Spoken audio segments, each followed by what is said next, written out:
فلا أقسم بمواقع النجوم وإنه لقسم لو تعلمون عظيم إنه لقرآن كريم في كتاب مكنون لا يمسه إلا المطهرون تنزيل من رب العالمين.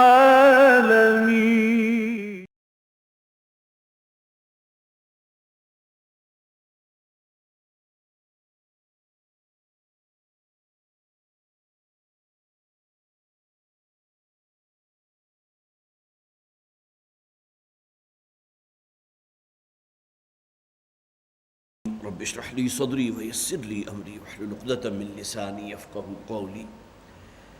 اللهم ألهمنا رشدنا واعصمنا من شرور أنفسنا آمین یا رب العالمین۔ سورہ بنی اسرائیل کے ان 2 رکوعوں کے بارے میں نے پہلے بھی عرض کیا تھا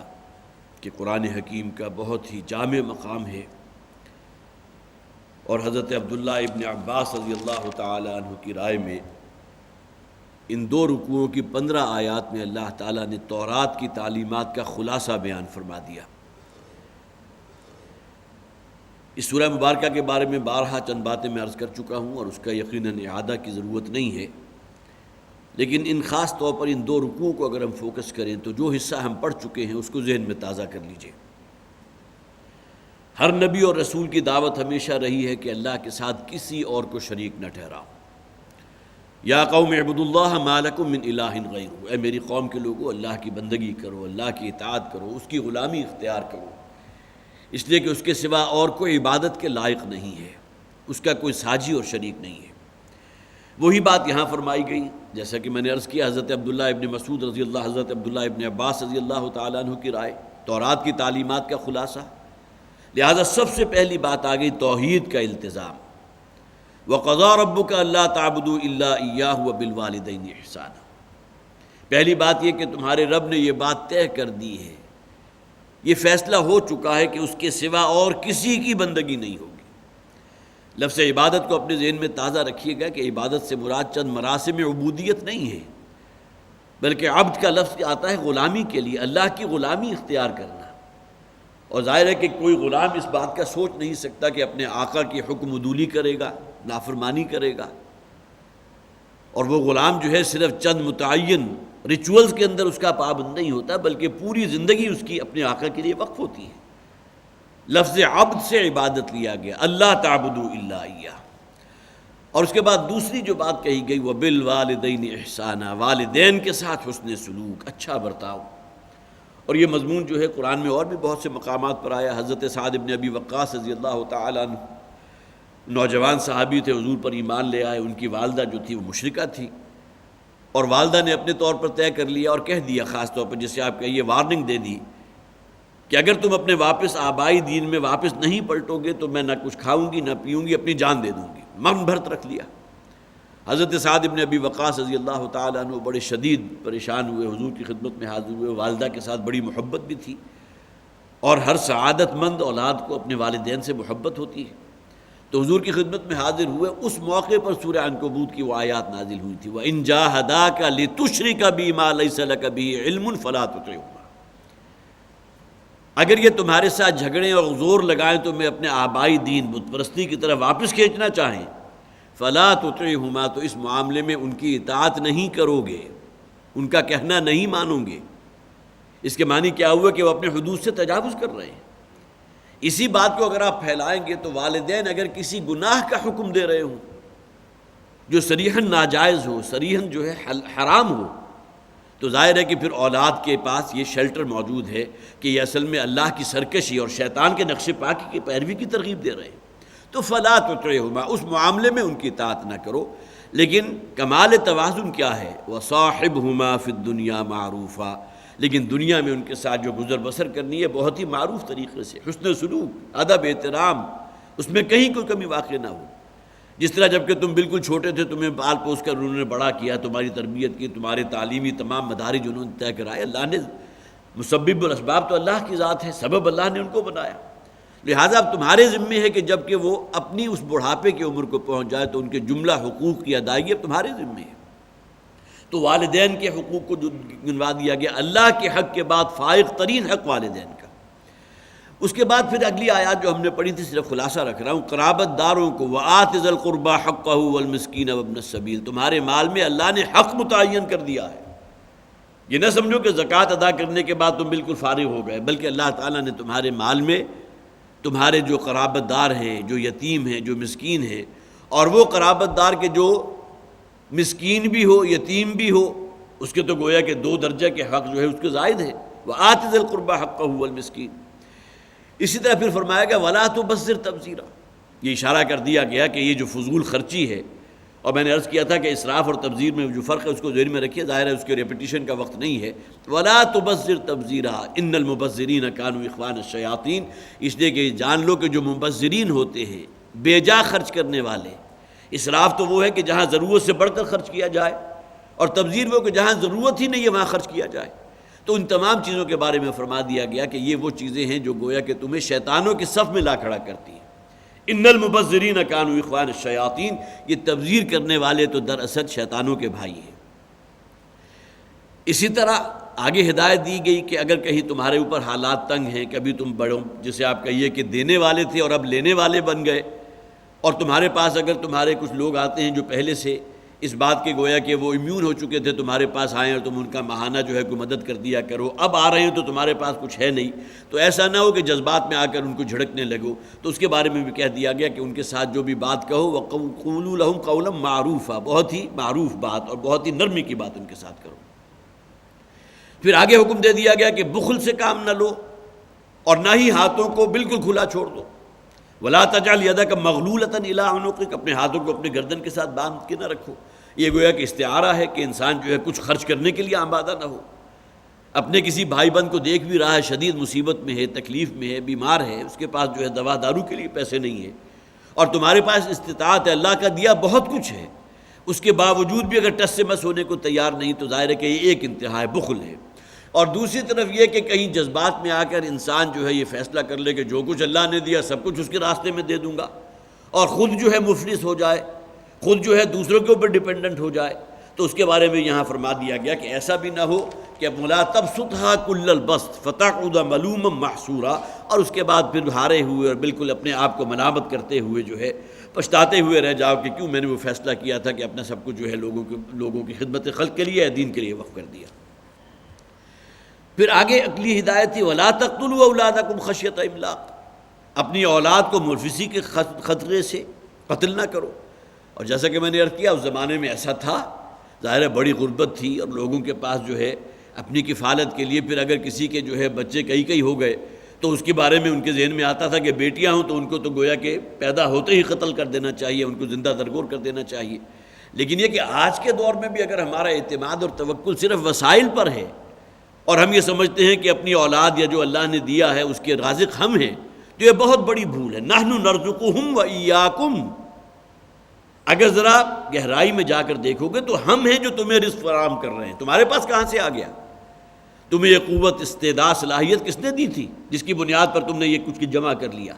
تو یہ تمام چیزیں جو ہیں اگر واقعتاً گہرائی میں اتر کر دیکھو تو نحن نرزقہم وإیاکم، ہم ہی ہیں کہ جو تمہیں رزق پہنچا رہے ہیں اور ان کو بھی رزق دینا ہمارے ذمہ ہے۔ اس کے بعد زنا کا ذکر کیا گیا، وَلَا تَقْرَبُوا الزِّنَا، زنا کے قریب تک نہ پھٹکو۔ اور پھر انسانی جان کو قتل کرنا سوائے وہ 5 مدات تھی، وَلَا تَقْتُلُوا النَّفْسَ الَّتِي حَرَّمَ اللَّهُ إِلَّا بِالْحَقِّ، اگر حالت جنگ ہے آمنے سامنے کافر اور مسلمان مومن جو ہیں تو پھر ظاہر ہے اس کی جان لی جا سکتی ہے۔ کوئی شخص اگر کسی کو قتل کر دیا ہے تو قاتل کی جان لی جا سکتی ہے۔ اسی طرح پھر اگر شادی شدہ جو ہے زانی ہے اس کو رجم کیا جا سکتا ہے۔ پھر یہ کہ کوئی شخص دائرہ اسلام میں تھا، علی الاعلان مرتد ہو گیا، کسی اور مذہب کو اختیار کر لیا، کسی اور دین میں انٹر ہو گیا، اس کو قتل کر دیا جائے گا۔ اسی طرح وہ لوگ کہ جو اسلامی حکومت کے خلاف جو ہے بغاوت کے علم بردار بن کر کھڑے ہوتے ہیں، وَيَسْعَوْنَ فِي الْأَرْضِ فَسَادًا، اس سے بڑا فساد تو اور کوئی نہیں ہو سکتا کہ اسلامی حکومت کو تلپٹ کرنے کے درپے ہوں۔ تو یہ 5 صورتیں ہیں کہ جس میں انسانی جان لی جا سکتی ہے۔ اس کے علاوہ انسانی جان کتنی محترم ہے، جو فرمایا گیا وَمَن يَقْتُلْ مُؤْمِنًا، جس شخص نے بھی کسی ایک مومن کو قتل کیا فَكَأَنَّمَا قَتَلَ النَّاسَ جَمِيعًا، اس نے تو گویا کہ پوری انسانیت کا قتل کر دیا ہے۔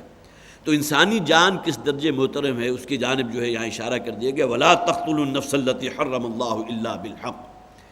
اسی طرح پھر یہ بھی فرما دیا گیا کہ اگر قصاص میں قتل کرنا ہی ہے تو اس میں معاملہ زیادتی کرنا نہیں ہونا چاہیے۔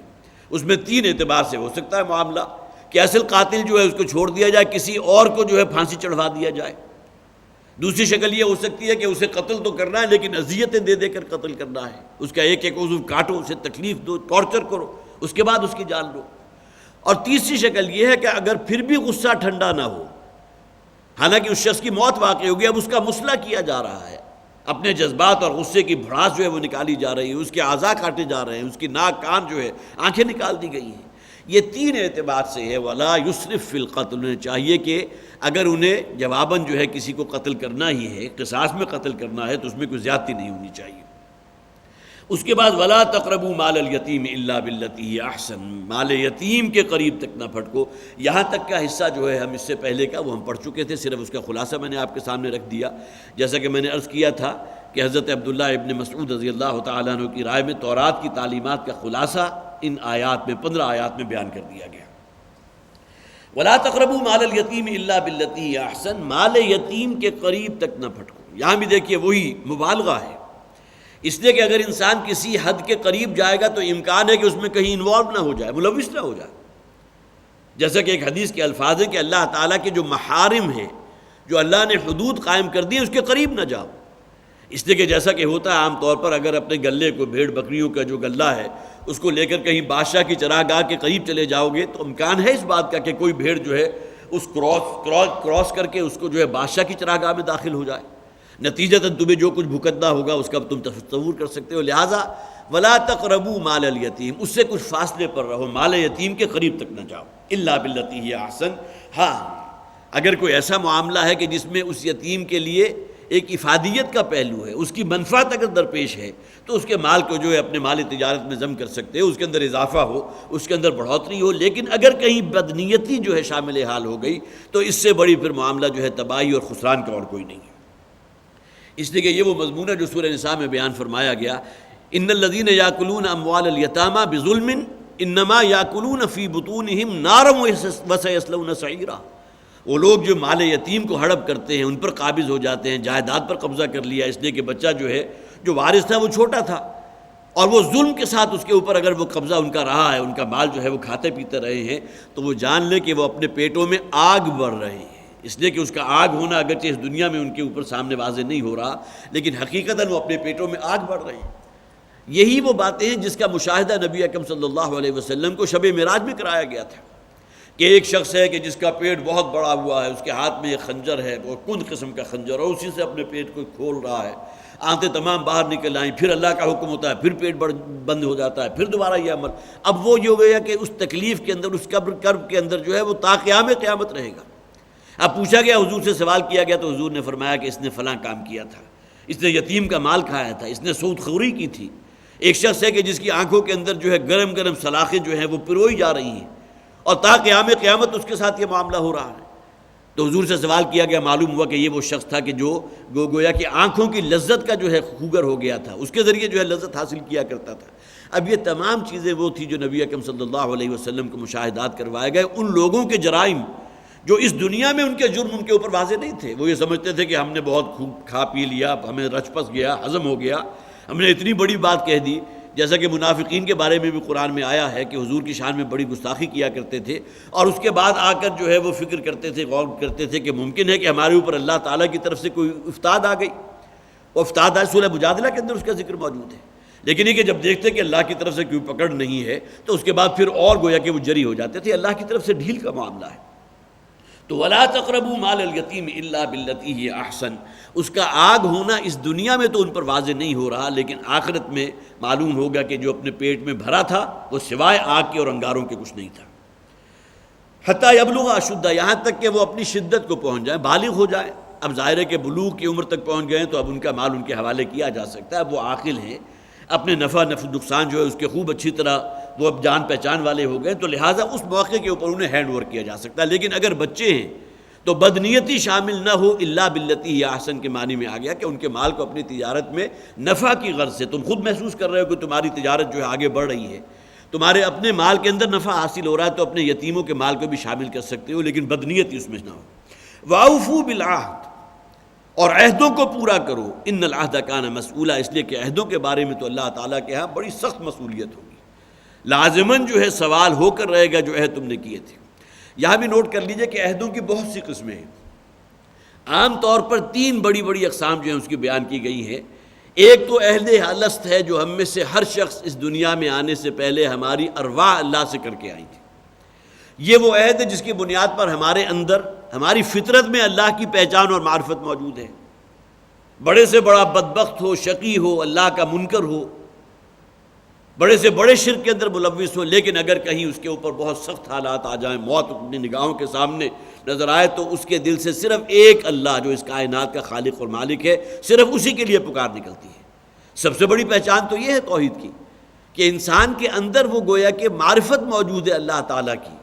یہ اصل میں اس بنیاد پر ہے جو عہد الست ہم میں سے ہر شخص نے کیا تھا، الست بربکم قالوا بلا، کیا میں تمہارا رب نہیں ہوں؟ تو سب نے کہا تھا کہ کیوں نہیں ہے پروردگار، تو ہمارا رب ہے، ہم اس پر گواہی دیتے تو ہمارا رب ہے۔ یہ عہد الست تو وہ ہے جو انسان کی فطرت صحیحہ اور عقل سلیم کی شکل میں اس کو ودیت کر دیا گیا۔ دوسرا عہد وہ ہے کہ جو انسان اللہ سے کرتا ہے، اس دنیا میں کہیں حالات بڑے سخت ہو گئے، کسی مصیبت، کسی بڑی بیماری میں انسان مبتلا ہو جائے، بہت پریشانی ہے، اس موقع پر اللہ کے حضور جو ہے دست بستہ ہو کر انسان عہد کرتا ہے، پروردگار اب تک میری زندگی میں یہ خرافات شامل تھیں، یہ وہ چیزیں شامل تھیں جو حرام تھیں، جو ناجائز تھیں، ان طریقوں پر میں عمل پیرا تھا کہ جو تجھے پسند نہیں ہے، میں گویا کہ شیطان کا اعلی کار بنا ہوا تھا، لہٰذا میں صدق دل سے تیرے سامنے توبہ کرتا ہوں، تجھ سے عہد کرتا ہوں۔ یہ انسان کا اللہ سے کیا ہوا عہد ہے، اس کی بھی پاسداری کرو، ورنہ اکثر و بیشتر یہ ہوتا ہے کہ جب وہ مشکل حالات جو ہے، وہ بادل جو ہے مصائب کے وہ چھٹ جاتے ہیں، اس کے بعد انسان پھر اسی پرانی روش کے اوپر آ جاتا ہے، وہ چیزیں کہ جس کو چھوڑنے کا اس نے عہد کیا تھا دوبارہ انہی کے اوپر کاربند ہو جاتا ہے، الا ماشاء اللہ، سوائے ان کے کہ جنہیں اللہ تعالیٰ وہ عزم اور ارادہ عطا فرما دے۔ تو لہٰذا دوسرا عہد وہ ہے جو انسان اللہ سے کرتا ہے، اور تیسرا عہد وہ ہے جو انسان دوسرے انسان سے کر رہا ہے۔ اب ان تینوں عہدوں کے حوالے سے گویا کہ حکم دے دیا گیا، وَأَوْفُوا بِالْعَهْدِ، جس قسم کا بھی عہد ہے اس کی پاسداری کرنا تم پر واجب ہے۔ یہ وہ شے ہے جو نبی اکرم صلی اللہ علیہ وسلم اپنے ہر خطبے میں جو ہے اس کو بیان فرمایا کرتے تھے، لا ایمان لمن لا امانۃ لہ ولا دین لمن لا عہد لہ، اس شخص کا کوئی ایمان نہیں ہے جس کے اندر امانت داری کا وصف نہیں، اور اس شخص کا کوئی دین نہیں کہ جس کے اندر عہد کی پاسداری نہیں۔ تو ان دونوں پیمانوں پر ہم میں سے ہر شخص کو اپنے آپ کو دیکھنا چاہیے۔ امانت کے بھی اس وسیع تر تناظر میں اس بات کو دیکھیے کہ امانت صرف روپے پیسوں کی نہیں امانت ہوتی، وقت کی بھی امانت ہے، بلکہ نبی اکرم صلی اللہ علیہ وسلم نے فرمایا کہ اگر کوئی شخص اپنے بارے میں تمہارے سے مشورہ کر رہا ہے، المستشار مؤتمن، جس شخص سے مشورہ طلب کیا جا رہا ہے، گویا کہ اس نے اپنی کوئی بات، اپنا کوئی مسئلہ اس شخص کے سامنے رکھا اور اس سے مشورہ چاہا، تو نبی اکرم صلی اللہ علیہ وسلم نے اتنی باریکی سے حکم دیا، المستشار مؤتمن، کہ وہ شخص جس سے مشورہ کیا جا رہا ہے، اب یہ جو مشورہ کرنے والے نے اپنا جو معاملہ اس کے سامنے رکھا تو اس کے پاس وہ امانت ہے، یہ نہ ہو کہ اس کے اس عیب کو، یا وہ آیا تھا اور جا کر دوسروں کے اندر جو ہے اس کو افشا کرنا شروع کر دے کہ فلاں صاحب آئے تھے اور آ کر انہوں نے اپنا یہ معاملہ میرے سامنے رکھ دیا۔ اب اس معاملات میں بھی ہم لوگوں کو کتنا محتاط ہونا چاہیے، یہ امانت کے اس معاملے کو کہ صرف روپے پیسے کی جو ہے کوئی معاملہ اس کے اندر اونچ نیچ نہ ہو، وہ نہیں ہے، بلکہ اس حوالے سے اس کو وسیع تر تناظر میں دیکھنا چاہیے۔ یہی معاملہ عہدوں کا ہے، لا ایمان لمن لا امانۃ لہ ولا دین لمن لا عہد لہ، جس شخص کے اندر امانت داری کا وصف نہیں، اس کا کوئی ایمان نہیں۔ گویا کہ جو شخص امانت داری کے اوپر قائم نہیں ہے وہ بے ایمان ہے۔ ہمارے ہاں تو بے ایمان کا لفظ عام طور پر جو ہے انسان بہت ہی جس طرح آپ کہیے لائٹ موڈ میں، تم تو بڑے بے ایمان ہو، حالانکہ اگر آپ گہرائی میں اتر کر دیکھیں گے تو یہ لفظ بے ایمان کا جو ہے گویا کہ ایمان کی نفی ہو رہی ہے۔ ٹھیک ہے، دائرہ کفر سے آپ اسے نکال کر باہر نہیں کر سکتے، اس لیے کہ یہاں معاملہ ہے حقیقی ایمان کا۔ دائرہ کفر سے تو اس وقت نکالیں گے جبکہ قانونی اسلام کے حوالے سے وہ کسی ایسی شے کو گویا کہ وہ ماننے سے انکار کر دے، نماز کو ماننے سے انکار کر دے، روزے کو ماننے سے انکار کر دے، لیکن حقیقی ایمان تو اس میں موجود نہیں ہے۔ تو ان العہد کان مسئولا، عہد کی پاسداری جو ہے اس کے بارے میں لازماً سوال ہوگا۔ وَأَوْفُوا الْكَيْلَ إِذَا كِلْتُمْ، اور دیکھو جب بھی تمہیں کسی کو پیمانہ دینا ہو، اوفوا الکیل اذا کلتم، تو پورا پورا ماپ دیا کرو، پورا پورا پیمانہ دیا کرو جب بھی کسی کو دینے کی نوبت آئے۔ یہ وہ شے جو ہمارے ہاں عام طور پر لین دین میں استعمال ہوتی ہے۔ کوئی شخص دکان پر بیٹھا ہے، آپ گئے جا کر پیسے دیے کہ مجھے 2 کلو 4 کلو فلاں چیز دے دے، تھوڑی سی اگر اس نے ڈنڈی مار لی، یہ الگ بات ہے کہ اب وہ الیکٹرانک سکیلز آ گئے ہیں، اس کے اندر اس کا امکان موجود نہیں ہے، لیکن کرنے والے جو ہے ہمارے ہاں بڑے ذہین لوگ ہیں، وہ اس کے اندر بھی کوئی نہ کوئی ایڈجسٹمنٹ ایسی کر دیں گے کہ جس کی بنیاد کے اوپر آپ کے پاس جو چیز پہنچ رہی ہے معلوم ہوا کہ اس کے اندر کمی ہو چکی، گھر جا کر اگر آپ تولیں گے تو ممکن ہے اس میں کمی ہو۔ یہ تو انسان اگر گویا کہ اندر سے کرپٹ ہو چکا ہے تو ظاہر سے کوئی لیپا تھوپی تو اس کو کریکٹ نہیں کر سکتی، لیکن یہ کتنا بڑا گناہ ہے۔ وَيْلٌ لِّلْمُطَفِّفِينَ الَّذِينَ إِذَا اكْتَالُوا عَلَى النَّاسِ يَسْتَوْفُونَ، تباہی ہے، بربادی ہے، ہلاکت ہے اس شخص کے لیے کہ جب لوگوں سے لیتا ہے تو پورا پورا لیتا ہے، جب دیتا ہے تو ڈنڈی مار جاتا ہے۔ تو 2 اعتبارات سے یہ معاملہ ہوتا ہے لین دین کا۔ ایک وہ چیز ہے کہ جو وزن میں آ جاتی ہے، کوئی پاؤنڈ میں آ گئی، کوئی گویا کہ کلو گرام میں آ گئی، کوئی ٹن میں یا من میں آ گئی، وزن ہے جس کو آپ تول سکتے ہیں۔ دوسری شے وہ ہے کہ جس کو ناپ کر دیا جاتا ہے، کپڑا جو ہے آپ تول کر نہیں لیں گے بلکہ اس کی لینتھ ناپیں گے۔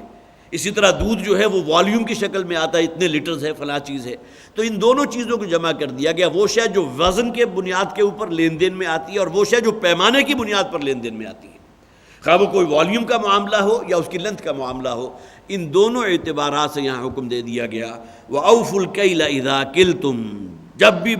جب بھی کسی کے ساتھ لین دین کا معاملہ کرو، کوئی شے ماپ کر دینے کی بات ہو یا یہ کہ پھر کسی شے کو آگے وزن کا لفظ بھی آ رہا ہے، وزن کے ذریعے دوسرے تک پہنچانا ہو تو پورا پورا پیمانہ رکھو، ڈنڈی نہ مارو۔ وزنوا بالقسطاس المستقیم، اور پھر یہ اگر تولنے کا معاملہ ہو تو بالکل سیدھی ترازو کے ساتھ تولو۔ اس بات کو بھی ذہن میں رکھیے کہ نبی اکرم صلی اللہ علیہ وسلم نے اس تاجر کے لیے جو اپنے دکان پر بیٹھا ہے لیکن جھوٹ نہیں بول رہا، دھوکہ دہی نہیں کر رہا، یہ نہیں ہے کہ دکھانے کا مال اور ہے اور آپ ذرا بلک میں اگر اسے آرڈر دے کر چلے گئے تو بلک سپلائی جو ہے وہ بالکل ناقص قسم کی ہے، جو عام طور پر آج کل ہوتا ہے۔ اور اس معاملے میں بھی بدقسمتی یہ ہے کہ بدنام زیادہ مسلمان ہیں۔ یہ تو وہ شے ہے جو ریٹن آن دا وال ہے کہ جب بھی کوئی لین دین ہوتا ہے دوسرے ممالک کے ساتھ تو ہمارے ہاں عام طور پر کیا ہوتا ہے، جو شے سیمپل کے طور پر بھیجی گئی وہ کچھ ہے، لیکن جب اصل بلک میں آپ نے مال سپلائی کیا تو وہ چیز ایسی آ گئی کہ پورے کے پورے کنٹینرز اور پورے کے پورے لدے ہوئے بحری جہاز جو ہے وہ آپ واپس کر دیے گئے۔ سینکڑوں مثالیں ہیں، اگرچہ اخبار میں رپورٹنگ اس میں سے کتنی کی ہوتی ہے وہ بہرحال آپ کو بھی معلوم ہے، مجھے بھی معلوم ہے، لیکن ذرا آپ ڈیپ جا کر دیکھیں تو اکثر و بیشتر یہ معاملات ہیں۔ تو یہ چیز جو ہے وَيْلٌ لِّلْمُطَفِّفِينَ الَّذِينَ إِذَا اكْتَالُوا عَلَى النَّاسِ، صرف وزن اور پیمانہ نہیں بلکہ اس میں کوالٹی کو بھی ایڈ کر لیجئے کہ کوئی شے اگر اچھی کوالٹی کی آپ نے دکھائی ہے کہ یہ میں تمہیں فراہم کروں گا، یہ سپلائی کروں گا، اس کوالٹی کے اندر اگرچہ پیمانہ بھی پورا ہے، وزن بھی پورا ہے، لیکن کوالٹی اگر صحیح نہیں ہے تو وہ بھی گویا کہ اس اعتبار سے اس کے ضمن میں آ جائے گی۔ تو حضور نے فرمایا التاجر الصدوق الامین، وہ تاجر کہ جو صداقت شعار بھی ہے، راست باز بھی ہے، امانت دار بھی ہے۔ امین اس اعتبار سے بھی کہ اگر کوئی شے آپ نے طلب کی ہے تو اس میں خیانت نہیں کر رہا، پورا پورا تول آپ کو دے رہا ہے۔ تو نبی اکرم صلی اللہ علیہ وسلم نے فرمایا کہ ان کی بڑی عزت و اکرام ہوگا ان کا۔ مان الذین، الفاظ مجھے اس وقت یاد نہیں آ رہے، کرام بررہ کے الفاظ آئے ہیں کہ ان لوگوں میں ان کا شمار ہوگا کہ جن کے اللہ تعالیٰ بڑی قدر افزائی فرمائے گا، بڑا اکرام فرمائے گا۔ ذالک خیر و احسن تاویلا، اگر اس بات پر کاربند رہو گے تو یہی خیر ہے تمہارے لیے، اس دنیا میں بھی اللہ تعالیٰ تمہارے کاروبار میں برکت عطا فرمائے گا۔ اور 20 مثالیں آپ کے سامنے ہیں کہ ایک شخص ہے کہ اس نے آج سے 20 برس پہلے کیسے آغاز کیا تھا، آج کہاں پہنچ گیا۔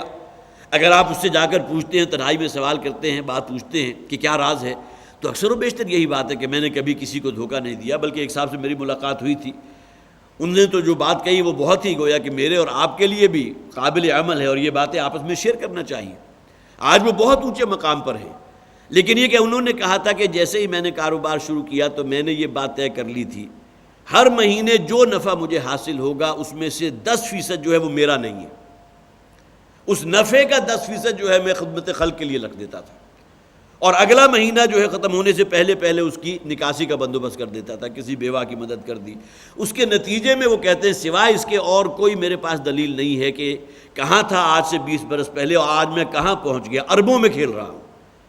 اور پھر اس کے علاوہ یہ نہیں کہ صرف یہی باتیں ہیں، بلکہ یہ کہ حقوق اللہ کی پاسداری بھی ہے، حقوق العباد کی پاسداری بھی ہے۔ تو ایسا نہیں ہے کہ انسان اگر یہ سمجھے کہ اگر اس نے کہیں کوئی بچت کر لی ہے اس بنیاد پر کہ خیانت کی ہے، ڈنڈی مار لی ہے، کتنا کچھ بچایا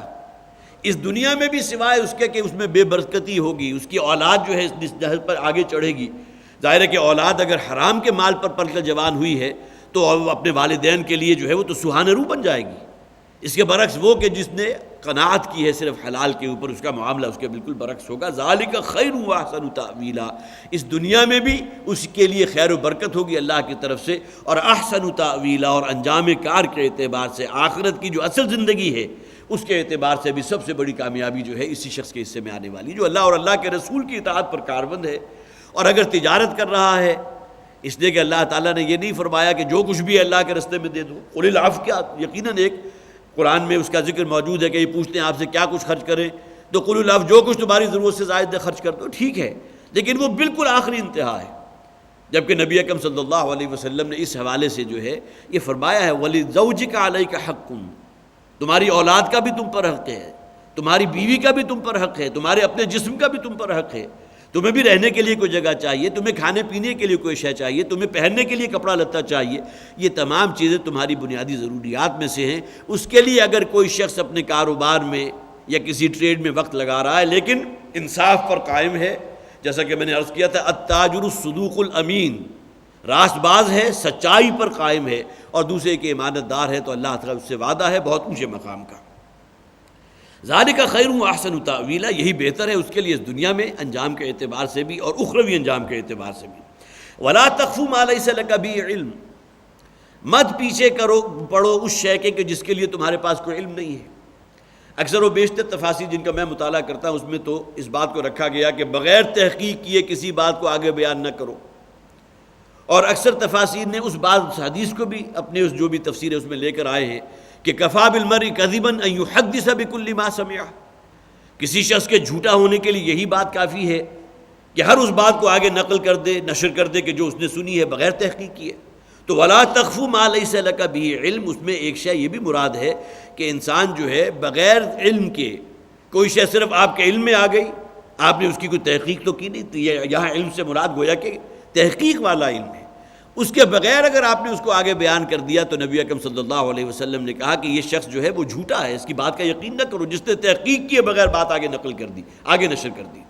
لیکن یہ کہ یہاں اس بات کو نوٹ کر لیجیے، اس لیے کہ آگے جو آ رہا ان السمع والبصر والفؤاد، یہ جو اللہ تعالیٰ نے انسان کو صلاحیتیں دی ہیں، سماعت دی ہے، بصارت دی ہے، عقل دی ہے، تعقل دیا ہے، قلب دیا ہے، غور و فکر کرنے والا ہے، قلب جو ہے انسان کا گویا کہ تقویٰ کی، جسے آپ کہیے کہ تقویٰ بھی وہی ہے، اور اللہ پر حقیقی ایمان بھی انسان کے دل میں ہوتا ہے۔ یہ تمام چیزیں وہ ہیں کہ جو اللہ تعالیٰ کی طرف سے بڑی عنایت ہے جو ہم پر ہوئی، ان تمام چیزوں کے بارے میں سوال کیا جائے گا۔ ان السمع والبصر والفؤاد کل اولئک کان عنہ مسئولا۔ اب یہ کون سی سماعت ہے جس کے بارے میں سوال کیا جائے گا؟ دنیا میں 99.9% انسان وہ ہیں جن کی سماعت ٹھیک ہے۔ اس سماعت کا اصل میں تعلق اس بات سے ہے کہ حق بات کو سن کر اگر قبول نہیں کرتے، اللہ تعالیٰ نے جو ہمیں تعقل کے لیے اور غور و فکر کے لیے جو دل دیا ہے، جو عقل دیا ہے، اگر اس نے صداقت کا اقرار کر لیا کہ بات یہ صحیح ہے، یہ بات جو اس کان کے ذریعے میرے دل تک، میری عقل تک پہنچی بات صحیح ہے، اس کے باوجود اگر اسے قبول کرنے کو تیار نہیں ہو تو معلوم ہوا کہ سماعت کا حق تم نے ادا نہیں کیا۔ پھر تو تمہاری سماعت اور حیوان کی سماعت میں کوئی خاص فرق تو نہیں ہے، اس نے بھی سنا، اس نے بھی آواز سنا۔ اسی طرح عام طور پر آتا ہے، اگرچہ مشہور تو یہ ہے کہ ناگ جو ہے یا سانپ اس کے کان نہیں ہوتے، شاید نظر نہ آتے، مائکروسکوپک ہوں، لیکن یہ کہ بہرحال اس کے بارے میں بھی ہے کہ اگر اس کے سامنے بین بجایا جائے تو وہ بھی لہراتا ہے، وہ بھی کسی نہ کسی ذریعے سے کچھ سینس آرگنز اس کے اندر موجود ہے کہ جس کے ذریعے وہ بھی سنتا ہے، اور اس کے اندر بھی ایک گویا کہ وجد کی کیفیت آ جاتی ہے۔ تو اگر انسان نے بھی اپنے کانوں سے صرف وہی کام لیا جو حیوان لے رہے ہیں، یہی معاملہ انسان کی بصارت کا ہے۔ اللہ تعالیٰ نے یہ آنکھیں دی تھی تو صرف بصارت کے لیے نہیں، بصیرت کے لیے بھی دی تھی کہ اس کائنات کو دیکھو، اس سورج چاند کے نظام کو دیکھو، اس کائنات کے انتہائی نازک اور مستحکم نظام کو دیکھو۔ آیا تمہارے دل میں تمہارے رب کی معرفت، اس کی کوئی پہچان پیدا ہوئی ہے؟ نہیں ہوئی؟ تمہارا دل گواہی دیتا ہے یا نہیں دیتا کہ اس کائنات کا ایک خالق اور مالک ہے؟ لے سانس بھی آہستہ کہ نازک ہے بہت کام، آفاق اس کارگاہ شیشہ گری کا۔ اب یہ تمام چیزیں انسان کے اعضاء جو ہے اس حوالے سے وہ بھی گویا کہ مکلف ہیں کہ آیا تم نے ان سے صرف حیوانوں والا کام لیا، یا یہ کہ انسانوں کو جو اصطلاحیت اللہ تعالیٰ نے دی تھی وہ ان سے بڑھ کر کچھ اور کام اسے لینا چاہیے تھا۔ ان السمع والبصر والفؤاد، تو گویا کہ انسان کے تعقل کے لیے علم کے جو منبع ہیں اس میں سماعت بھی ہے، بصارت بھی ہے، عقل بھی ہے، اسی طرح اور بھی چیزیں حواس خمسہ کہا جاتا ہے، چھو کر محسوس کرنا وہ بھی اس کے اندر ہے، قوت شامہ بھی ہے، قوت لامسہ جسے کہتے ہیں وہ بھی ہے۔ لیکن یہ کہ یہ تمام چیزیں اگر انسان کے اندر صرف اسی حد تک محدود رہیں کہ جتنی کچھ حیوان کے اندر ہیں تو یہ پھر ناکامی والی بات ہے۔ اس مضمون کو قرآن میں بہت سے مقامات پر بیان کیا گیا، اس سے پہلے بھی آپ حضرات کے علم میں آتا رہا ہے کہ حضور قرآن حکیم میں موجود ہے، لہم قلوب لا یفقہون بہا وَلَهُمْ أَعْيُنٌ لَا يُبْصِرُونَ بِهَا وَلَهُمْ آذَانٌ لَا يَسْمَعُونَ بِهَا۔ انہی تینوں چیزوں کا ذکر کیا گیا جو یہاں موجود ہیں۔ ہم نے انہیں قلب دیے ہیں لیکن غور و فکر نہیں کرتے، ہم نے انہیں کان دیے ہیں لیکن سننے کو تیار نہیں۔ ابو جہل بھی سنتا تو بہت تھا، ابو لہب کی بھی بہت ہی موٹی موٹی بہت خوبصورت آنکھیں تھیں، لیکن آیا ان آنکھوں نے اس کائنات پر غور و فکر کر کے وہ رب تک رسائی حاصل کی یا نہیں کی؟ بصیرت تو اس میں پیدا نہیں ہو سکی۔ وَلَا تَخْفُ مَا لَيْسَ لَكَ بِهِ عِلْمٌ ان السمع والبصر والفؤاد کل اولئک کان عنہ مسئولا۔ یہ جو صلاحیتیں انسان کو اللہ تعالیٰ نے دی ہیں ان میں سے ہر ایک کے بارے میں سوال ہوگا کہ انہیں کہاں لگایا تھا، ان کا استعمال کیا کیا تھا۔ یہی وہ بات ہے جو قرآن حکیم میں بیان کی گئی ہے کہ ہمارے یہ اعضاء ہوں گے کہ جنہیں اللہ تعالیٰ قیامت کے دن نطق عطا فرما دے گا، زبان عطا فرما دے گا، اور انسان جو ہے بڑا حیران اور پریشان ہوگا اس لیے کہ اس کے اپنے ہاتھ اس کے خلاف گواہی دے رہے ہوں گے، اس کی اپنی آنکھیں اس کے خلاف گواہی دے رہی ہوں گی، اس کے اپنے کان اس کے خلاف گواہی دے رہے ہوں گے۔ تو انسان اس دن کہے گا لما شہدتم علینا، کیا معاملہ ہوا، تم تو میرے اپنے اعضاء تھے، میرے اپنے ہاتھ تھے، میں نے جس طرح چاہا ان سے کام لیا، میری اپنی آنکھیں تھی تم، میں نے جیسے چاہا اس کو اس دنیا میں استعمال کیا، میرے اپنے کان تھے، لیکن آج یہ تمام چیزیں میرے خلاف کیوں گواہی دے رہی؟ لما شہدتم علینا، تم کیوں ہمارے خلاف گواہی دے رہے ہو؟ تو ہم یہ اعضاء ہمارے ہی اپنے اعضاء اس دن کہیں گے انطقنا اللہ الذی انطق کل شیء۔ آج اللہ تعالیٰ نے جس نے ہر شے کو زبان عطا فرمائی ہے اس نے آج ہمیں بھی زبان عطا فرما دی، اور آج ہم تمہارے خلاف جو ہے مدعی بن کر کھڑے ہو گئے کہ یہ ہاتھ جو ہے اللہ نے اس لیے نہیں دیے تھے کہ ان سے یہ کام لیا جائے، یہ آنکھ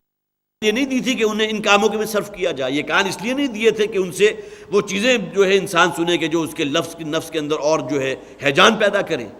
تو معلوم ہوا کہ یہ وہ چیزیں ہیں، ان السمع والبصر والفؤاد کل اولئک کان عنہ مسئولا، یقیناً انسان کی سماعت، اس کی بصارت، اس کے کان اور اس کی آنکھیں، والفؤاد اور اس کا دل، اس کا عقل، ان کل اولئک کان عنہ مسئولا، ان میں سے ہر شے کے بارے میں اس سے سوال کیا جائے گا۔ وَلَا تَمْشِ فِي الْأَرْضِ مَرَحًا۔ اب دیکھیے وہ تمام باتیں جیسے کہ میں نے آغاز میں عرض کیا تھا کہ تورات کی تعلیمات کا خلاصہ جو بیان کیا حضرت عبداللہ ابن مسعود نے، تو یہ تمام چیزیں اوامر و نواہر کی نوعیت کی ہیں، اگرچہ اول و آخر ان دونوں رکوع میں توحید کا ذکر ہے، وَقَضَىٰ رَبُّكَ أَلَّا تَعْبُدُوا إِلَّا إِيَّاهُ، اور بالکل آخر میں بھی فرمایا جائے گا افاسفاق وَلَا تَجْعَلْ مَعَ اللَّهِ إِلَٰهًا آخر، اللہ کے ساتھ اور کسی کو معبود نہ ٹھہراؤ۔ لیکن درمیان میں گویا کہ یہ جو 15 یا 16 آیات ہیں ان کے اندر اوامر و نواہی جو ہے پے در پہ آ رہے ہیں۔ وَلَا تَمْشِ فِي الْأَرْضِ مَرَحًا، اگلا حکم دیا گیا کہ زمین میں اکڑ کر مت چلو۔ یہ اکڑی ہوئی چال جو اللہ تعالیٰ کو انتہائی ناپسندیدہ ہے۔ ہاں ایک واقعہ ہے جو سیرت میں ملتا ہے حضرت ابو دجانہ رضی اللہ تعالیٰ عنہ کا، کہ غزوہ احد کے موقع پر آپ کو معلوم ہے کہ معاملہ ایسا ہو گیا تھا کہ جب مسلمان یہاں مدینہ سے نکلے تو ان کی تعداد 1000 تھی، لیکن 300 کی تعداد میں عبداللہ ابن ابی رئیس المنافقین جو ہے اپنے ساتھیوں کو جو اس کے تھے وہ اپنے واپس لے گیا، تو گویا کہ 700 کا مقابلہ اب 3000 سے ہے، 1 اور 4 کی نسبت ہے۔ اور پھر مادی وسائل کو بھی دیکھیں تو ظاہر ہے کہ وہ جس طرح آئے تھے تیاری کر کے یہاں مدینہ میں، تو گویا کہ ایک معاملہ ایک مشورہ تو یہ آیا تھا محصور ہو کر جنگ کی جائے، لیکن یہ کہ مدینہ سے تھوڑے ہی فاصلے پہ جو حضرات بھی مدینہ گئے ہیں، میدان احد زیادہ فاصلے پر تو نہیں ہے، اب تو گویا کہ جو زیارات ہوتی ہیں تو اس میں میدان احد کی زیارت کرائی جاتی ہے، میرے خیال چند کلومیٹر کے فاصلے پر ہے، وہاں یہ معرکہ حق و باطل جو ہے پیش ہوا تھا۔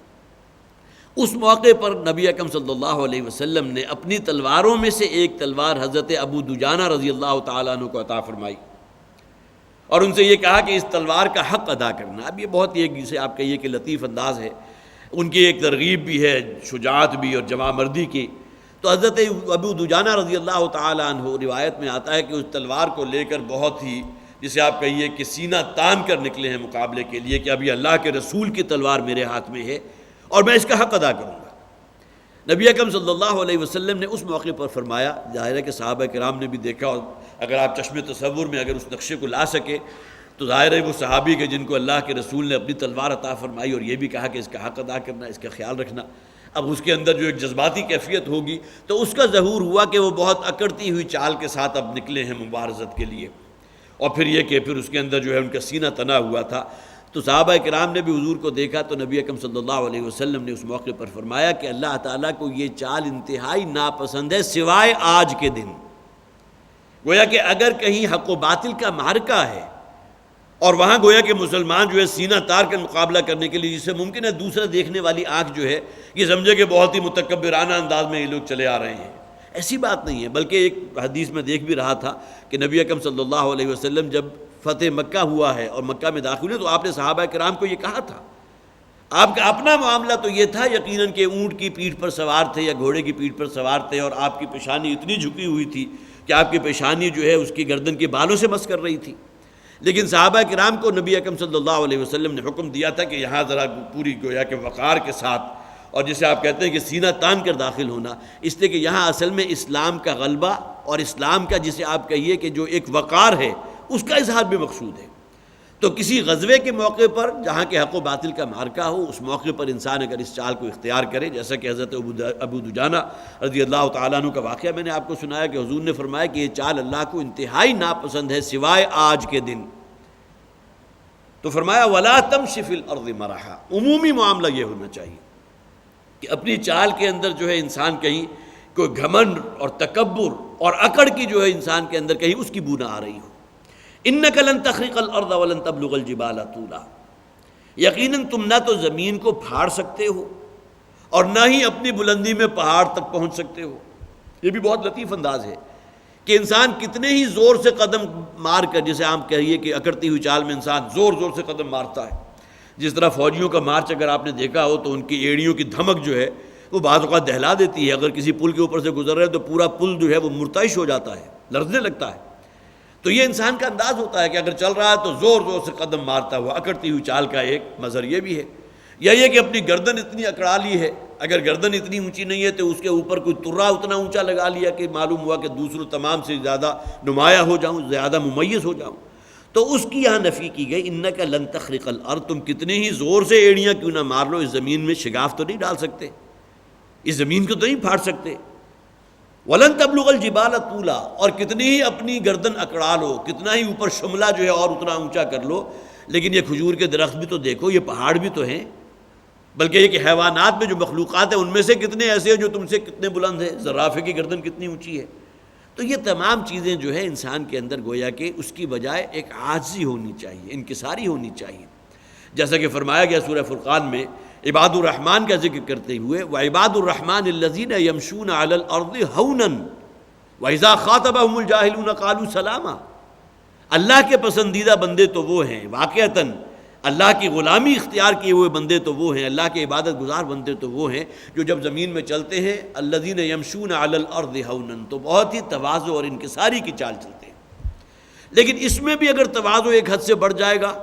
تو یہ معاملہ دوسری ایکسٹریم کا ہو جائے گا.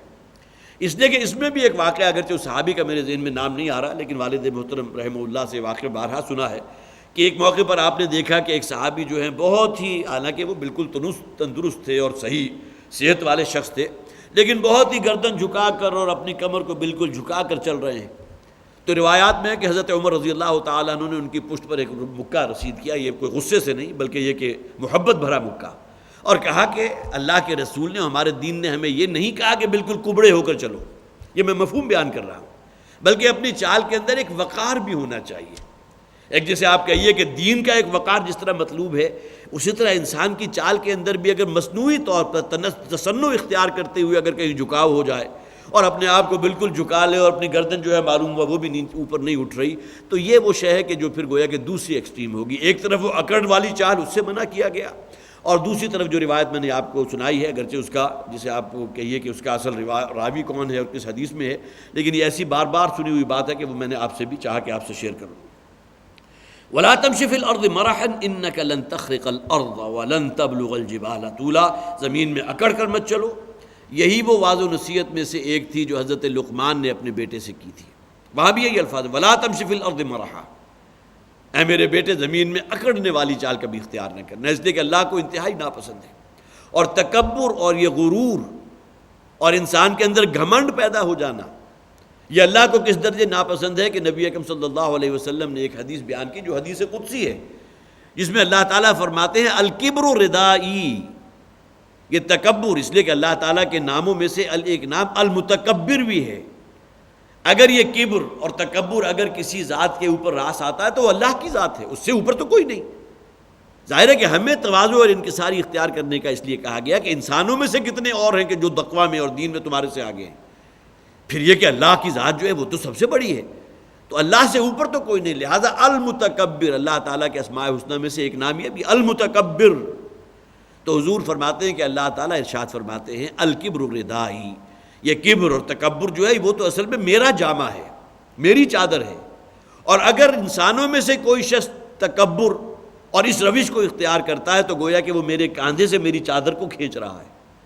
اب یہ انداز نبی اکرم صلی اللہ علیہ وسلم نے اختیار کیا، لیکن اصل حاصل کیا ہے کہ انسان کی چال کے اندر ایک نمایانہ روی ہونی چاہیے، ایک تواضع اور انکساری کا معاملہ ہونا چاہیے۔ وَلَا تَمْشِ فِي الْأَرْضِ مَرَحًا إِنَّكَ لَن تَخْرِقَ الْأَرْضَ وَلَن تَبْلُغَ الْجِبَالَ طُولًا، اس لیے کہ کتنی اکڑتی ہوئی چال چل لو زمین کے اندر شگاف نہیں ڈال سکتے، پہاڑوں سے بلند نہیں ہو سکتے۔ كُلُّ ذَلِكَ كَانَ سَيِّئُهُ عِندَ رَبِّكَ مَكْرُوهًا،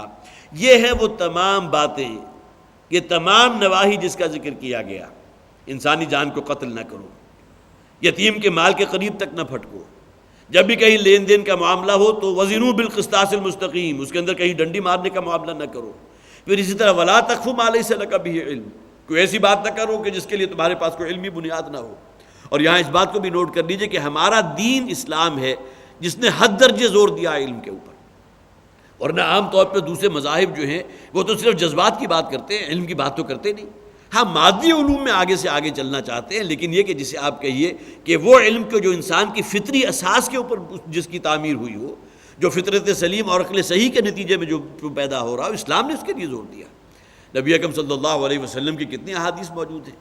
اگرچہ وہ حدیث جو ہے وہ اگرچہ ضعیف ہے کہ جس میں حضور نے فرمایا علم حاصل کرو خواہ اس کے لیے تمہیں چین تک جانا پڑے، اس کا ضعف جو ہے بہت سے محدثین کہتے ہیں ضعیف حدیث ہے، لیکن ہے کہ علم کی تحصیل جو ولا تقف ما لیس لک بہ علم، کوئی ایسی بات نہ کرو جس کے لیے تمہارے پاس کوئی علمی بنیاد، ٹھوس بنیاد نہ ہو۔ اسی طرح ولا تمش فی الارض مرحا، یہ تمام باتیں کون سی ہیں؟ کل ذالک کان سیئہ عند ربک مکروہا، یہ ہیں وہ تمام باتیں کہ جن کی برائی، جن کی شناعت تمہارے رب کے نزدیک انتہائی بیزار کن ہے، انتہائی ناپسندیدہ ہے۔ اللہ کے منع کرنے کے باوجود اگر تم اپنے طرز عمل میں کوئی تبدیلی پیدا نہیں کرتے، اپنی روش سے باز نہیں آتے، اور ان تمام چیزوں سے جن سے یہاں منع کیا گیا ہے اس کے اوپر اگر کاربند رہتے ہو، تو ظاہر ہے کہ تمہارا یہ طرز عمل اللہ کو انتہائی ناپسند ہے۔ کل ذالک کان سیئہ عند ربک مکروہا، تمہارے رب کے نزدیک انتہائی بیزار کن یہ طرز عمل ہے۔ ذالک مما اوحی الیک ربک من الحکمہ، یہ ہیں وہ چیزیں کہ جو اے نبی صلی اللہ علیہ وسلم آپ پر آپ کے رب کی طرف سے وحی کی گئی از قسم حکمت۔ حکمت اور کس شے کو کہتے ہیں؟ عقل کی پختگی حکمت ہے۔ علم انسان جو ہے عروج آدم خاکی سے انجم سے میں جاتے ہیں، کہیں ٹوٹا ہوا تارا مہ کامل نہ بن جائے۔ انسان جو ہے علم کے مادی علم کے ہفت خاں طے کرتا ہوا کہاں سے کہاں پہنچ گیا، لیکن یہ کہ وہ علم جسے دین کا علم کہتے ہیں، وہ علم کے جس کی بنیاد پر انسان کے اندر جواب دہی کا احساس پیدا ہو، اخروی زندگی کا احساس پیدا ہو، اس کے اندر معلوم ہوتا کہ ہم کہیں پیچھے ہیں، بہت پیچھے رہ گئے۔ یہ الگ بات ہے کہ انسان اس حوالے سے بہت آگے سے آگے جا رہا ہے۔ تو حکمت اصل میں وہ علم، وہ دانائی کے جس کے اندر ایک پختگی ہو، جو عقل و شعور کی پختگی ہو۔ اور حکمت کا اصل حاصل کیا ہے؟ شکر کل کا کل اللہ کے لیے۔ وَلَقَدْ آتَيْنَا لُقْمَانَ الْحِكْمَةَ أَنِ اشْكُرْ لِلَّهِ، ہم نے لقمان کو حکمت عطا کی تھی کہ وہ شکر کرے اللہ کا۔ گویا کہ حکمت کا اصل حاصل ہے شکر، اور شکر کی اصطلاح اس درجے وسیع ہے کہ وہ کہ جس نے تم پر انعام کیا، جو تمہارا خالق ہے، تمہارا مالک ہے، تمہارا مشکل کشا ہے، تمہارا حاجت روا ہے، تمہاری ہر ضرورت کا پورا کرنے والا ہے، اس کے سامنے سراپا تشکر بن جانا یہ حکمت کی معراج ہے۔ الحکمت ضالۃ المومن، حضور نے یہ بھی فرمایا کہ حکمت تو مومن کی گمشدہ متاع ہے، ہوا احق بہا حیث وجدہا، وہ اس کا سب سے بڑھ کر حقدار ہے جہاں کہیں اس کو پالے۔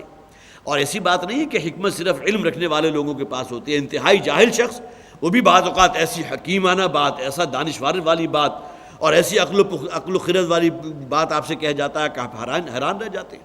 اگرچہ دنیاوی علوم اس نے حاصل نہیں کیے ہوتے۔ تو حکمت جو ہے وہ واقعتاً وہ شے ہے کہ جس کے اندر عقل کی پختگی ہوتی ہے۔ ذالک مما اوحی الیک ربک من الحکمہ، یہ تمام باتیں جو تم تک پہنچی ہیں اے نبی صلی اللہ علیہ وسلم، جو آپ پر وحی کے ذریعے اللہ تعالیٰ نے پہنچائی ہیں، از قسم حکمت ولا تجعل مع اللہ الہا آخر، اور ان تمام کا وہ گویا کہ حاصل کیا ہے کہ اللہ کے ساتھ اور کسی کو بندگی میں شریک نہ کرو، کسی اور کی عبادت نہ کرو، کسی اور کی اطاعت نہ کرو، کسی اور سے اللہ سے بڑھ کر محبت نہ کرو۔ یہ تمام چیزیں جو ہے عبادت کے اندر آ گئی۔ عبادت تو اصل میں دو چیزوں کے مجموعے کا نام ہے، اطاعت اور محبت۔ اگر اللہ کی اطاعت کو پسے پش ڈال کر ہم کسی اور کی اطاعت کر رہے ہیں، خواہ ہمارا نفسی کیوں نہ ہو، نفسانی خواہش اللہ کے حکم کو منافی ہے، ناجائز ہے، اگر اس پر عمل پیرا ہو رہے ہیں تو اللہ کی اطاعت نہیں ہے، اپنے نفس کی اطاعت ہے، یہ شرک فی الاطاعت کہلائے گا۔ آپ نے گویا کہ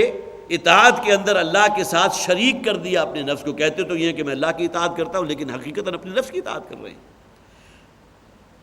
تو وَلَا تَجْعَلْ مَعَ اللَّهِ إِلَٰهًا آخر، اللہ کے ساتھ اور کسی کو عبادت کے لائق نہ سمجھو، کسی اور کو معبود نہ مانو۔ فَتُلْقَىٰ فِي جَهَنَّمَ مَلُومًا مَدْحُورًا، اس لیے کہ اگر یہ روش اختیار کی تو جہنم میں جھونک دیے جاؤ گے، ملومن، ملامت زدہ ہو کر، مدحورا، اور دھکے دیے جا کر۔ ظاہر ہے کہ یہ تو وہ شے ہے جو اللہ کو کسی درجے میں بھی قابل قبول نہیں ہے۔ شرک کے بارے میں قرآن میں ہے نا، ان اللہ لا یغفر ان یشرک بہ، اللہ تعالیٰ اس کو ہرگز معاف نہیں کرے گا کہ اس کے ساتھ شرک کیا جائے۔ شرک کو اس وسیع تناظر میں اپنے سامنے رکھیے، کسی قبر کے سامنے سجدہ ریز ہو جانا، صاحب قبر ہی کو گویا کہ اپنا حاجت روا سمجھنا، مشکل کشا سمجھنا، یہ بھی ہے بہت ہی، جسے آپ کہیے پرلے درجے کا شرک ہے۔ اسی طرح کسی دیوی یا دیوتا کے سامنے سجدہ کرنا، یہ تو شرک عریہ ہو گیا۔ یا کسی کے بارے میں یہ عقیدہ جو ہے اپنے ذہن میں بٹھا لینا کہ یہ اللہ کی اولاد ہے، کوئی بیٹا ہے یا بیٹی ہے، یہ بھی شرک ہے۔ لیکن یہ کہ شرک کس کس اعتبار سے انسان کے اندر سرایت کر جاتا ہے، وہ حدیث میں نے پہلے بھی آپ کو سنائی کہ نبی اکرم صلی اللہ علیہ وسلم نے فرمایا کہ انسان کا شرک پر مطلع ہو جانا اس سے بھی زیادہ مشکل کام ہے جتنا کہ کسی اندھیری رات میں سیاہ پتھر کے اوپر رینگتی ہوئی ایک سیاہ چیونٹی کو دیکھنا۔ انسان کو معلوم نہیں ہوتا کہ انسان کس اعتبار سے شرک کے اندر ملوث ہو چکا ہے۔ فَتَقُودَ فِي جَهَنَّمَ فَتُلْقَى فِي جَهَنَّمَ مَلُومًا مَدْحُورًا، تو نتیجہ کیا نکلے گا کہ جہنم میں دھکیل دیا جائے گا، ملوما مدحورا، ملامت زدہ ہو کر اور دھکے دیے جا کر۔ أَفَأَصْفَاكُمْ رَبُّكُمْ بِالْبَنِينَ، اب دیکھیے قرآن نازل ہو رہا ہے نبی اکرم صلی اللہ علیہ وسلم کے جو مکہ کے رہنے والے ہیں، مکی صورت ہے، اور آپ کے جو اولین مخاطب ہیں وہ فرشتوں کے بارے میں عقیدہ رکھتے تھے کہ اللہ کی بیٹیاں ہیں۔ یہاں وہ فرما دیا گیا أَفَأَصْفَاكُمْ رَبُّكُمْ بِالْبَنِينَ، کیا تمہارے رب نے تمہیں تو جو ہے وہ بیٹا دینا پسند کر لیا؟ تمہیں تو اپنے لیے بیٹے پسند ہیں، اور دعا اگر اللہ سے کرتے بھی ہو، اس کا ذکر بھی قرآن میں ہے، پورے خلوص کے ساتھ، پوری انکساری کے ساتھ اللہ کے حضور دعا کرتے ہیں، پروردگار اگر تو ہمیں اولاد بیٹا عطا فرما دے صحیح سالم تو ہم تیرے ساتھ شرک نہیں کریں گے، ہم فلاں گناہ چھوڑ دیں گے، فلاں چیز سے تائب ہو جائیں گے۔ لیکن جب اللہ تعالیٰ عطا فرما دیتا ہے، ان کی دعا، ان کی جو درخواست ہے پوری کر دیتا ہے، تو ان کا معاملہ وہی ہوتا ہے جو پہلے روش تھی اسی کے اوپر کاربند ہو جاتے ہیں۔ أَفَأَصْفَاكُمْ رَبُّكُمْ بِالْبَنِينَ، تو کیا تمہارے رب نے تمہیں پسند کر لیا ہے بیٹوں کے لیے؟ تمہیں تو بیٹے پسند ہیں۔ وَاتَّخَذَ مِنَ الْمَلَائِكَةِ إِنَاثًا، اور اللہ نے اپنے لیے جو ہے فرشتوں کو بیٹیاں بنا لیا، مؤنث بنا لیا، اس لیے کہ ان کا عقیدہ یہ تھا کہ فرشتے اللہ کی بیٹیاں ہیں۔ لہذا ان کے ہاں دیکھیے اکثر و بیشتر جو جنہیں ہم ان کے دیوتا کہتے ہیں وہ دیویاں ہیں۔ لات وہ مؤنث ہے، الہ کی مؤنث لات ہے، عزا عزیز کی مؤنث ہے، لات عزا، اسی طرح منات ہے، یہ بھی مؤنث ہے۔ یہ دیویاں سمجھتے تھے، فرشتوں کو سمجھتے تھے کہ اللہ کی بیٹیاں ہیں، لہذا ان کو مختلف ناموں کے ساتھ اللہ جو ہے الہ ہے، لہذا اس کی مؤنث لات ہو گئی۔ عزیز اللہ کی ذات ہے، لہذا اس کی مؤنث عزا ہو گئی۔ اسی طرح مؤنث میں منات بھی آ گیا. تو یہ مختلف مؤنث نام ہے کہ جن کے ہاں آپ کو دیویوں کے ملتے ہیں. واتخذ من الملائکۃ اناسا، تو ان لوگوں کی جسے آپ کہیے کہ بد نصیبی ہے کہ انہوں نے اپنے لیے تو پسند کیے تو بیٹے، اور اللہ کو الاٹ کی ہیں بھی تو بیٹیاں کی ہیں. فرشتوں کے بارے میں ان کا عقیدہ یہ ہے کہ یہ بیٹیاں ہیں. انکم لتقولون قولا عظیما، یقیناً یہ بات جو تم اپنے منہ سے نکال رہے ہو بہت بڑی بات ہے. اس لیے کہ اللہ کے لیے کسی کو بیٹا یا بیٹی تخلیق کر دینا، تصنیف کر دینا، اس سے بڑا جرم اور کوئی نہیں. یہ تو شرک عریہ کی عریہ ترین شرک ہے. اس سے آگے کا کوئی تصور نہیں ہو سکتا. اس میں اگر آپ دیکھیں گے تو 3 اعتبارات سے جرم ہے. سب سے پہلے تو یہ ہے کہ انسان جو ہے اللہ کے لیے کسی کو اولاد وضع کر لے کہ اللہ کے بیٹا ہے یا بیٹی ہے، حالانکہ اللہ تعالیٰ لم یلد ولم یولد. اس کو اپنے اس محدود عقلی پیمانے سے نہ ناپو. اللہ تعالیٰ نے جس نے اس وسیع اور اس کائنات کو پیدا فرمایا اسے کسی اولاد کی حاجت تو نہیں ہے. اولاد کی حاجت تو اصل میں ہمیں ہوتی ہے، ہم چاہتے ہیں کہ ہماری نسل آگے بڑھے. تو پہلا جرم کیا ہے کہ اللہ کے لیے کسی کو اولاد جو ہے وہ تجویز کر دیا، بیٹا یا بیٹی. اگلا جرم کیا ہوا کہ اللہ کو الاٹ کی بھی تو وہ کہ جو خود کو ناپسند ہے. اپنے لیے تو بیٹے پسند ہے، اللہ کو بیٹیاں الاٹ کر دی. اور اسی پر بس نہیں کیا بلکہ پھر یہ کہ ان کی مورتیاں بنا کر انہیں حاجت روا سمجھنے لگے. ان کے نام پر جو ہے وہ نظر نزیاز ہو رہی ہے، ان کے سامنے سجدہ ریز ہو رہے ہیں. تو کہنے کے تو یہ ایک جرم ہے کہ فرشتوں کو اللہ کی بیٹیاں قرار دے دینا، لیکن اس کے اندر 3 اعتبارات سے جرائم موجود ہیں. اللہ کے لیے اولاد تجویز کرنا بہت بڑا جرم. دوسرے نمبر پر یہ کہ اولاد میں جو خود کو جس کو جو ہے وہ ناپسند کرتے ہیں وہ اللہ کو الاٹ کر دینا. اور تیسرا یہ کہ پھر ان کے مجسمے بنا کر ان کے سامنے سجدہ ریز ہو جانا. انکم لتقولون قولا عظیما، یقیناً یہ جرم اتنا بڑا ہے کہ اس کا ظاہر ہے کہ بہت بڑی بات ہے جو تم نے اپنے منہ سے نکالی ہے. سورہ مریم کے آخری آیات میں اس کو اور مزید واضح کیا گیا. وقالوا اتخذ الرحمن ولدا تکاد السماوات یتفطرن منہ وتنشق الارض وتخر الجبال ہدا. ان لوگوں نے یہ کہا کہ اللہ کے بھی کوئی اولاد ہے. پہاڑ شق ہو جانے کو ہیں، زمین پھٹ جانے کو ہے.